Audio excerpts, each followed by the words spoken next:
मंदिर मस्जिद जहाँ भी गेलियो सबसे तोरा मांगलियोगे।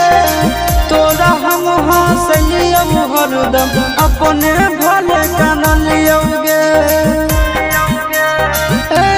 जहाँ मंदिर मस्जिद जहाँ भी गेलियो सबसे तोरा मांगलियोगे। तोरा हम हंसलियो हरदम अपने भले कानलियोगे। तोर किस्मत खुलता, तोर किस्मत खुलता, जरता हमर भगिया गे। बसवे के डोलिया जानू बांस के